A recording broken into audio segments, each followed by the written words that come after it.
guys, on behalf of the guys from UA, we really appreciate for you all taking the time to come this Sunday morning to attend this first ever luring clinic from Angler'S SG. So with that, I thank you very much. Hi guys, my name is Abdul Rahim.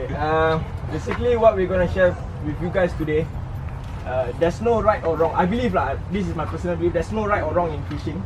It's just a proper or improper way to do it. Or maybe it might be a safer or not so safe way to do it.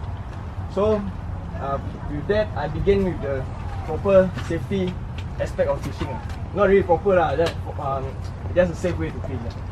When you cast, I mean all you guys basically is very seasoned anglers. Just that you guys maybe do boating, luring, surf casting and whatnot. Very basic, back to square one.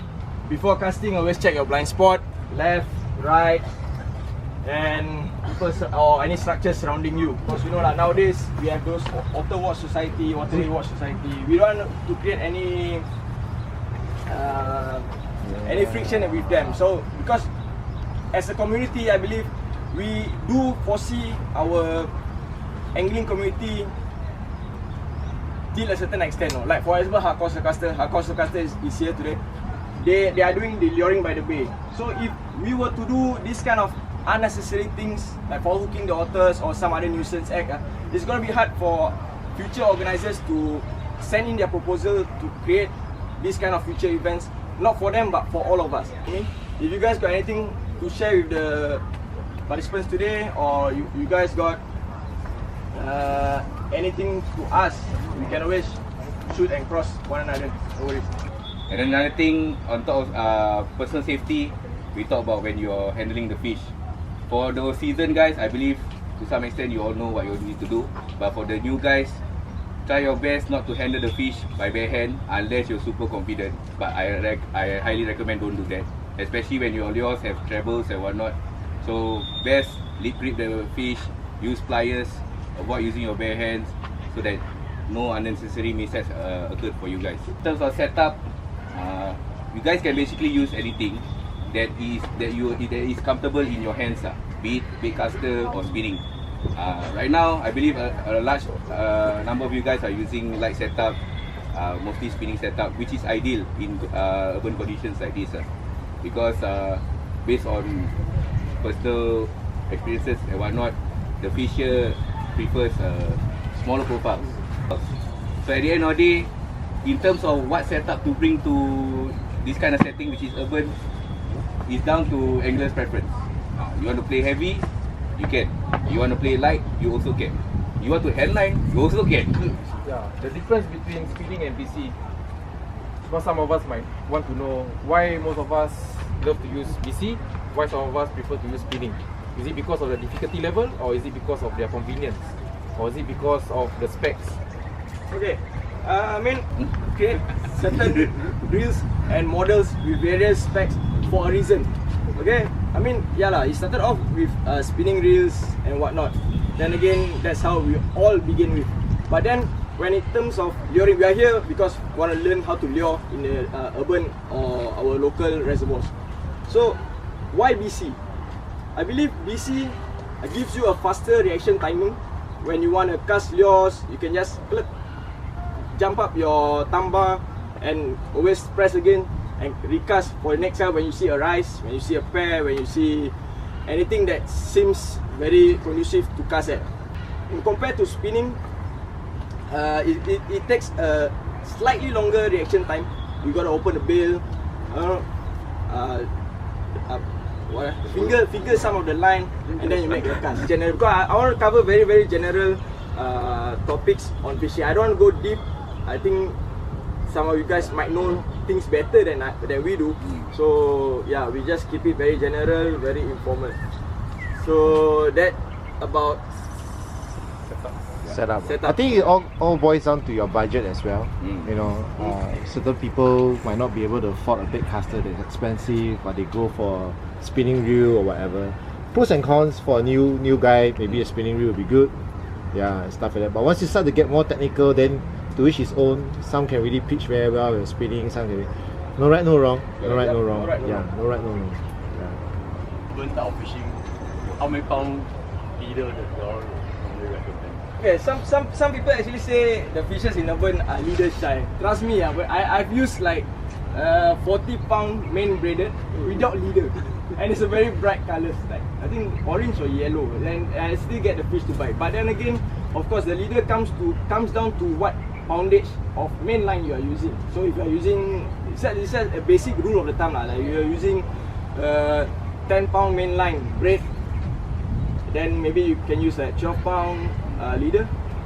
Very, very basic. So if you are going higher main, then slightly higher leader. What Lam touched just now, in urban areas, urban setting, we usually use more of a smaller profile lures. Then have a look of roughly what kind of rubbers, size. Start off fishing with something not so not so scary to the fishes. You don't want to spook them away. So what I do is I throw something silent to start off. I use small rubbers without any spinners or anything. If that doesn't work, maybe I use a silent minnow, fluttering, sinking silent minnow. Other than that, if there's still no bite or anything, then I will go for top water and create some water displacement or water disturbance. The lure can truly work or give you the bite rate if you understand where you're playing. If you know that certain areas is quite shallow, you wouldn't want to play like Every single minnow or whatnot. You want to play those floating or even those short bill kind of jerk baits or crankbaits. And if there's any structures, those bills can actually knock your lure away. But if you know you have big water bodies whereby there are certain drop-offs, and you know in those water bodies the fish reside, you want something to sink fast, at the same time entice the fish to bite. That's when colours play a very major role in it. Colours, wouldn't, like I said, we wouldn't want to go too much in depth. If you understand the nature in which the water body is as it stands, the colours, you will roughly know. We always pick the very universal colours: white, black, pink, even those bright green, chartreuse. So ultimately, lures can only work well if the individual understand the terrain. I think very important is that you got to have faith and belief in whatever that you're using. No specific brand or anything. Why? Yeah, for example, personally I like to use top water lures. I mean, I think a lot of you guys like to use top water. Those top water takes is just very intense, right? very addicting. So, but for example, if you use that top water lure, but you don't have confidence in that lure, you are not, even though that lure is going to be very expensive or very good lure recommended by all, you're not going to work well that lure, no? Because you don't have that belief. Cannot lah, this lure cannot make it. Somehow it deep inside. But you have that belief that this lure is good. Yes, it's going to work for me. You will work extra harder with that lure, and that will change a lot of things. So if you don't have that belief in that lure or anything that you're using or anything you do in life, in fact, so it's not going to turn out well. So you got to have belief, you got to have faith in everyone and everything that you're doing. So on that, we are going to cover lures. Say, rule of the thumb again, lures wise, you got to have everything, bro. It's not serious. What I mean by everything, like Lam said, different water columns. You got to have top water lures in your box, you got to have suspending lures, you got to have sinking lures, and you got to have sometimes rubbers and some weird lures. What are weird lures? Like those spinner tail jigs, metal jigs, cicadas, something that people don't use. So because in Singapore everywhere is high pressure lah. So if we are all using the same thing, then it's gonna be like the fish also. Yeah, so I see before already. So present something they never seen before. If you think that it will work, get your belief in it, throw it out, cast, and hopefully you get something on it. Next topic would be species identification of the local reservoirs. Yeah, our main game fish in Singapore is actually the almighty and glorious peacock bass. Yeah. So we have two types, the monoculus and the temensis, speckled, tilbury, whatever you call it. How to say? How do I catch peacock bass? Is it? That's the question. How do I catch peacock bass? Okay. Easiest way to catch fish, honestly, I would say really is easy, is when you spot a pair with a fry. Maybe not with a fry, but you spot a pair. Some people might be against this. I mean, they say like don't disturb bathing fish and what that. But then again, if we handle the fish properly, like what Lam said just now, and we practice catch and release. Yes, I've caught certain fishes, the same fish, and I released back. He went back to his fry. He went back to his pair. No issues, no harm done. Spot the pair first. If not, then you gotta know like what Edmund say about the structures and whatnot. They like their ambush predators. Yeah. So you gotta find where the structures are. For example, there are some weeds here on the right hand side, top right hand corner. So they are around there. So if not, then maybe we are talking about using as an example about this legal ground. So the floating buoy thingy is also a structure. If it doesn't mean that the structure has to be stationary there, then they hang around there. No, sometimes the structure can be floating and they can be hanging around under the structure. So you gotta make certain sacrifices. Sometimes you get sangkut at the rope and whatnot. Cichlids, if you guys still haven't caught any like red devils, zebra tilapias, mayan cichlids, red face monk cichlid. So these are, and peacock bass. Peacock bass are also a cichlid. They are one of the largest cichlid in the world. So freshwater, there's a lot of cichlids, snakeheads and toman and whatnot. But maybe if you, about snakeheads and tomans, Izam is the man to share more about. Oh man. Come on, Izam. Okay, so basically I always told them how to catch toman. It's always three things. You need to get a good spot, your casting. And after that, third is always luck. Toman are aggressive takers, but it's always depend on luck, whether they want to take or they don't want to take. The important thing is always the spot. But of course I don't share with all. Okay, so my most effective lure for me to catch toman is always top water lure. Those noisy kind, rattling kind of bass bait.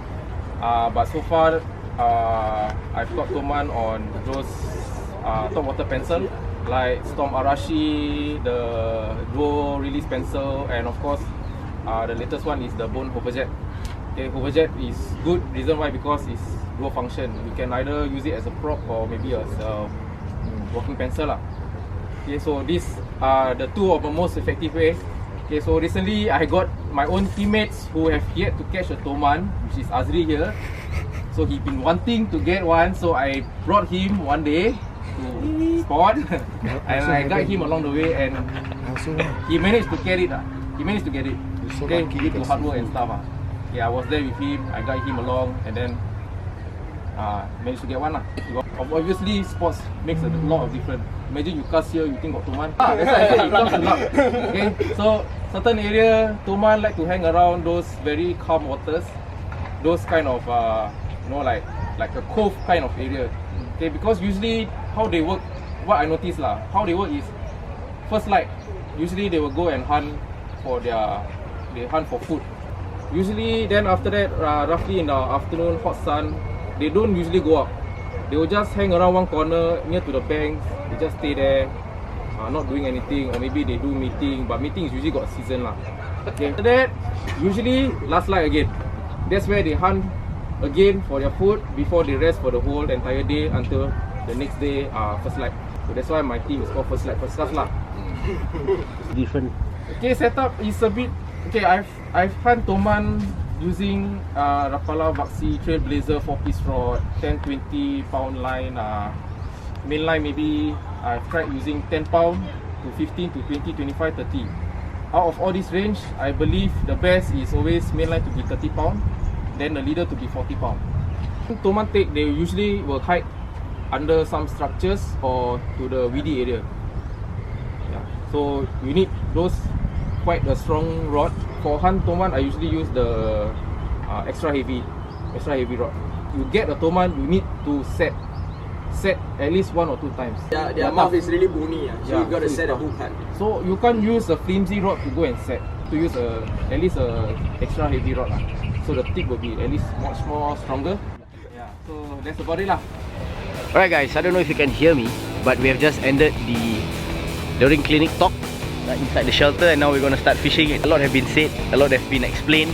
Thanks to the urban anglers, thanks to Abdul Rahim, Lam, and yeah, it's me doing the talking and it's not Izam because he's busy somewhere inside there trying to set up. So yeah, that's okay. We give him a break. So yeah, you see the anglers, they are actually assembling to the legal ground to fish.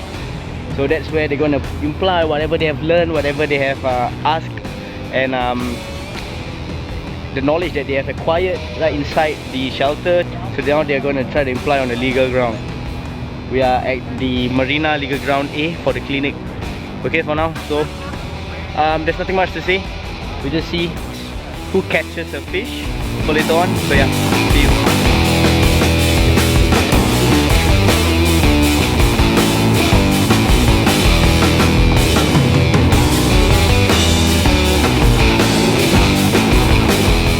Apparently there's a rice in front just now. Just a quick second of it, then the first cast, then let's play.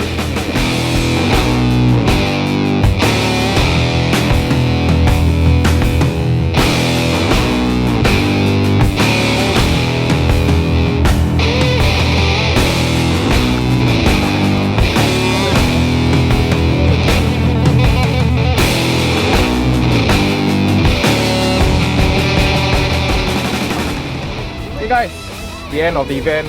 Okay, I would like to thank the organizer, Urban Angler'S, Rahim, Hakim, and Lam. Lam is the MC of the day. Okay, so this event was, I would say, is good. We also have a few guys from Hardcore Surfcaster, Cookum with Matthew, zreetsg over there. New faces. I mean, also met up with few anglers that we only message through WhatsApp and Facebook Messenger. Finally, we get to meet them in person. I hope in future we have much such event like this, so that we can bring all anglers within our community together. Okay, learn different techniques from each other also. Yep. So that's about it. I think I close it off, and I'll see you guys most probably after November. Okay, I have one big trip, so I can't tell you guys where I'm going. Like, share, and subscribe. Liking Urban Angler Facebook page. Join the group. Adios. We won't do any formal closing. That's not our style. Bye bye.